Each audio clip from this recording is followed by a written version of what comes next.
Dr. Wilcox is in the house. Good morning, sir. Good morning. How are you? I'm very well. How are you? Not bad, not bad. I explained to him I had bought this little device years ago, and my wife has always made fun of it because it makes me look like Rudolph. Mm-hmm. And it's these two short probes that fit inside my nostril. Then I turn the button on, and it is a pulsating red, I'm assuming. Yeah, red. If it's pulsating, it's going faster than what I can see. But it makes my whole nose red. So what is going on when I do that? That's photobiomodulation, PBM. Would any red work? No. In the electromagnetic spectrum, from microwaves on one side, these long, slow wavelengths, and radio waves, and gamma waves, and vision, light, all these different wavelengths have different intensities. If they occur real slowly, that's a long wavelength, and if they occur real fast, that's a quicker frequency, and it could be a high wavelength or a low. So you have intensity, duration, frequency, and all these different things that go on.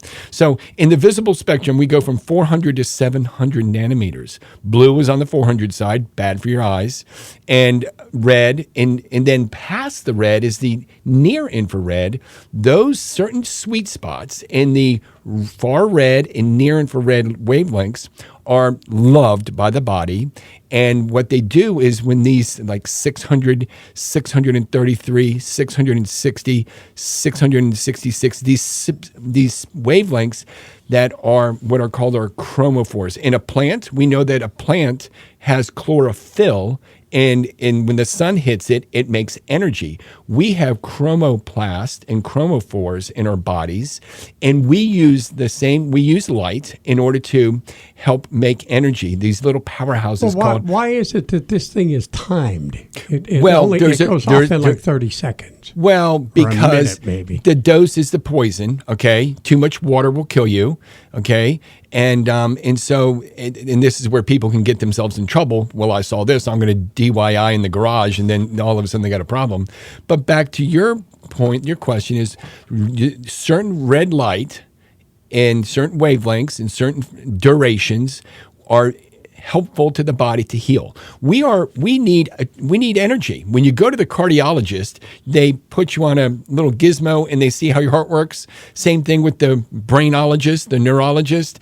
And so, but the body has energy all the time. No energy. When you flatline, beep, there's no energy, right? Right. And so you need to give energy to bodies that are depleted. And as we age, we are less good at making energy. The other problem is the light bulb that was invented by 100 and some years ago, and these things called computers in rooms, because we're not outside getting red light, and we've got artificial light, and there's a huge consequence that's paid by the human body that has evolved for hundreds of thousands, millions of years outside, farming, catching things, and doing things, to now we're inside all the time. So one of the curses of shelter and clothing is the lack of light exposed to our body, low vitamin D. And vitamin D is actually a hormone. If I took all your testosterone out of you or estrogen out of a woman, you go, oh my God, we'd be all screwed up. Well, vitamin D is actually a hormone, and we're not getting this vitamin D because we're not out in the sun.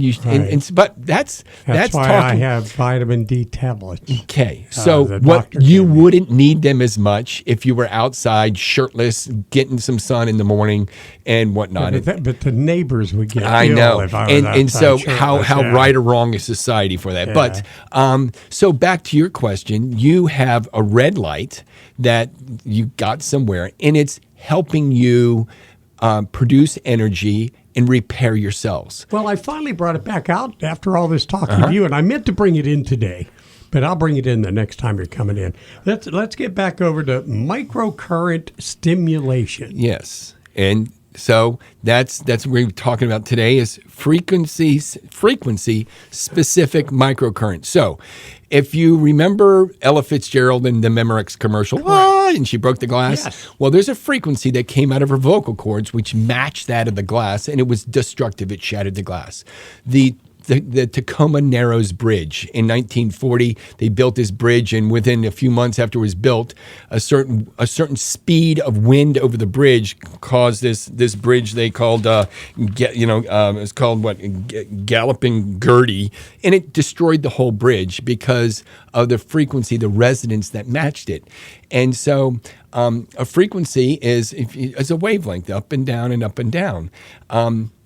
A tuning fork. Okay, you have 10 different tuning forks, and if you have a tuning fork that's calibrated for 400 nanometers, and if you have that an actual sound? Do you have a perfect ear? Oh no. Okay. Yeah, okay. So anyway, I was simulating something. No, and, I was just curious because they wouldn't have surprised me. So what happens is if you have 10 tuning forks lined up, and you have another one in your hand that matches just one of those, and you thwack the one that's at 400, the one that's at 400 here of these 10 will start resonating. It's in sympathy with it.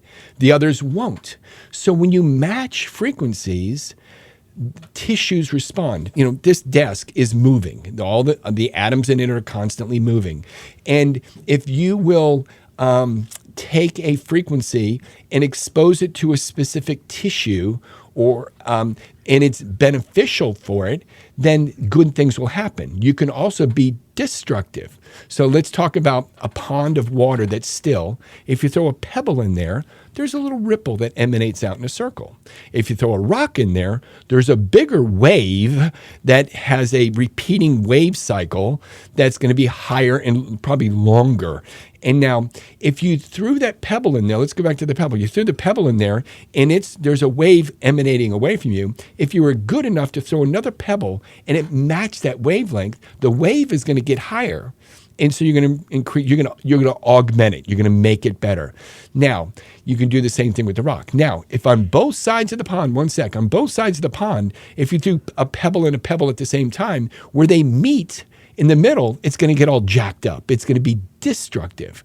So you can use frequencies constructively or destructively, and it's used in the body. Matter of fact, do you have to know how it's traveling through the body? Oh, good Lord, yes. And so that's where the science, that's the sweet sauce. That was an unplanned question, by the way, but you should have seen his eyes get big. So, because you know what, the more you know, the less you know. The more you look at stuff, the harder it gets. Yeah. And and that's where people can get themselves in trouble with anything. If a little bit's good, then more is better, and that's not true. Different frequencies travel through the body in different ways. Great question. So there's a musician. If you go to TED Talks and you put in frequencies, cancer, musician, you'll find this TED Talk, and it's a great TED Talk. This musician, just a guy who's a musician, a music teacher, realized this stuff, and he went to Harvard with this idea, hey, why don't we use this to go work on pancreatic cancer? And that's where they started. And lo and behold, if you will sit here in a petri dish and you'll expose different frequencies, and it's painstakingly slow, tedious work, because it's in the thousands and hundreds of thousands of little increments that you have to go. But you can now expose the body, let's say pancreatic cancer, to a frequency that's select for that tumor, and it'll destroy those cells, but not the good cells. And it's brilliant. So take all this that you're saying, and now put it in a little box and relate it to what you do in the office. I'm an eye doctor. I do eyeball things, and but the eye is part of the brain, and the brain is part of the body, and it's all interconnected. So thank you for not starting a song. Okay, and so the fact is, I showed you some papers here that were published, and these papers these studies were done with using frequency-specific microcurrents. So different frequencies exposed to the eyes, and it improved, and you can see that paper. And they had there were 3 MDs, 2 ODs, lots of time, lots of study. What is an OD again? An eye doctor. So you have a bunch of people involved in these studies, and people like to hear the word MD and like it means more. But it's like whoever gets the right answer gets the prize. So basically, they had these 17 previously untreatable retinal diseases, is what their title says. But you can see by that paper I showed you and it's in front of you that exposing people to these frequencies with macular degeneration, diabetic retinopathy, swollen retinas, retinitis pigmentosa, these people got either not better, some better, or a lot better. And there's so many variables involved. You have in your hands the 2.0 version of that study. I'm a networker, and I'm working with Lori Chaikin, who's a principal investigator with this. And there's 4 of those headsets in the world, and I've got one of them. And we're using it with patients What are the little? They're not needles, but because they're not as sharp. But they're just connection points, metal that go on the back. So what he has in his hand is what looks like a mix between a Wiley X goggle and So around your eyes you have these acupuncture points where energy travels, and so there's a matching around the eyes of where those are, and then around the back of your head is some frequency receivers. Okay. And so you're passing frequency from the front to the back of the eyes. And that's how it's got to go front to back. You just said something. Yes, sir. Does an acupuncturist rely on the energy points of the body based on what you said? Oh, that's what it's all about. Oh, I didn't know Yes, that. yes. And that's how that whole thing works. So there's a marriage together of Eastern religion and science and light and the magnetic fields of the earth and all these things that work together. The good Lord put everything out here on this earth for us, and we just got to know how to use it. So basically, patients, it's a tedious thing. Patients got to come in, they got to sit down, they got to for 45 minutes, an hour with these frequencies passively, with no negative impact on people at all, because it's really, really low stuff. And then healing goes on because the body says, thank you. It's like if you need a gulp of water, you go, oh, thank God. And your mitochondria, your cells, which are struggling, say, oh my God, I finally have that energy I need to clean myself up, to haul off the trash, and healing ensues. And so these vibrations, sounds that you're sending through now work to help heal the eye, but experimentation is going on to help it heal other things. Oh, well, it's going on all over the body and everywhere. So I just happen to be an eye guy who knows a thing or two and knows some people, and I enjoy doing that. See, my philosophy, I got lots of them, is you can't make me do a bad job. So I'm going to give you choices. That doesn't mean you're going to want them, because they usually are tied to effort, and people want a pill, right. And they don't want to invest the effort, or they have to stop things and whatever. But I also, if your loved one dies of cancer today and a cure comes out tomorrow, I mean, that's horrible. You go, God, they missed it by a day. Well, the fact is, if that cure comes out tomorrow, there was 15, 20 years of people who were cured along the way as they're trying to bring it to marketplace. In the market and in researching, in the pipeline are lots and lots and lots of things. So I put my nose in that. I make myself relevant to being part of that pipeline, and so you'll appreciate this. Oh, Ted on the road just texted in on the Danny's Autoglass Mirror studio line. Says, when does he breathe? Oh, yeah. He doesn't waste time doing that. So people don't look at my desktop at the office. People make fun of my desktop. It's got a million icons on it. So the fun thing is, we're given a job in life, and you optimize it. And I choose to be the working eyes in different ways. Okay, got another question. Yes, sir. Just texted in. Do you take Medicare insurance? Yes, we do. Okay. Now, how, when I come in, and I'm holding this set of goggles that he was just talking about, when I come into the office, how do you direct me to try this? Well, so what I do is every patient is treated similarly, and that once I'm in the room, you get all of me. And I'll vouch for that. which is, it's like, okay, what are your needs? What do you want? And so some people have to have simple needs, and some people have more complicated needs, and then there's a conversation that ensues. It's not complicated. It's simple. You love the person in front of you. You give them some choices, and maybe it's not the right thing for them. Maybe it's just contacts or glasses. It's simple stuff and it's complicated stuff. I just gave we just dispensed some contact lens to a gal who had a prescription. Like your prescription might be -1 or -2. Hers was -22 with 7 diopters of astigmatism, and she was blind in her other eye. And we got this scleral lens in her eye, and oh my God, the tears that followed! It was just amazing. So, that's a complicated one.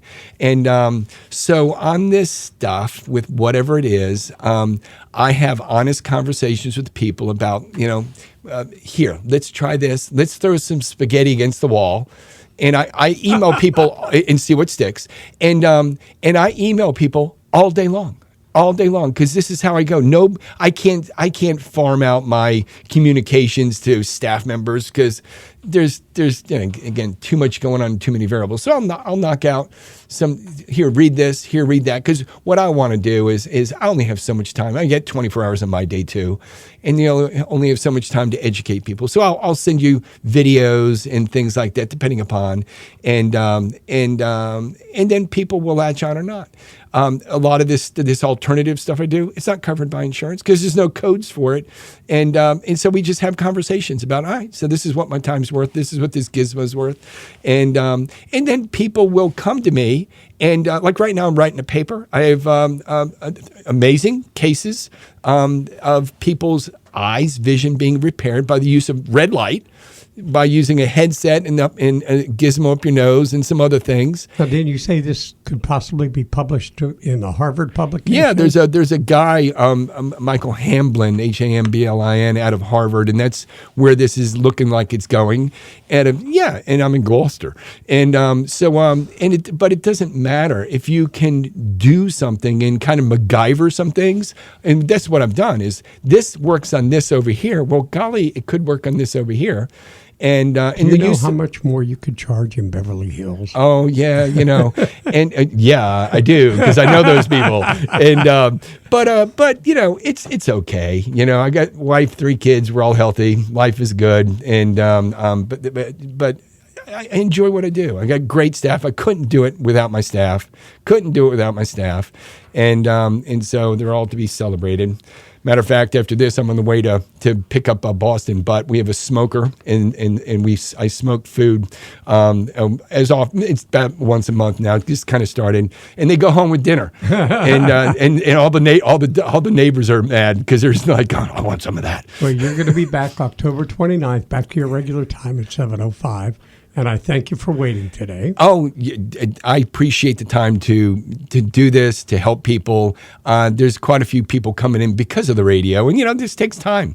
And for a guy who can't breathe, and but again, I want to make sure I stress to everybody, if you are a glasses contact wearing person, and that is what you want, that is what you get. Yep. And it's done right also, because the same intensity that goes into his love of doing this goes into his love of making sure that you're happy and that you're seeing the best you can.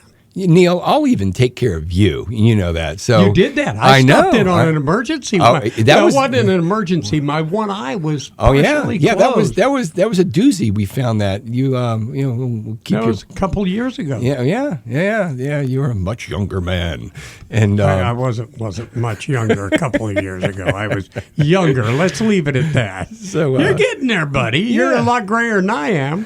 Yeah. Well, that's because I worry about things all the time.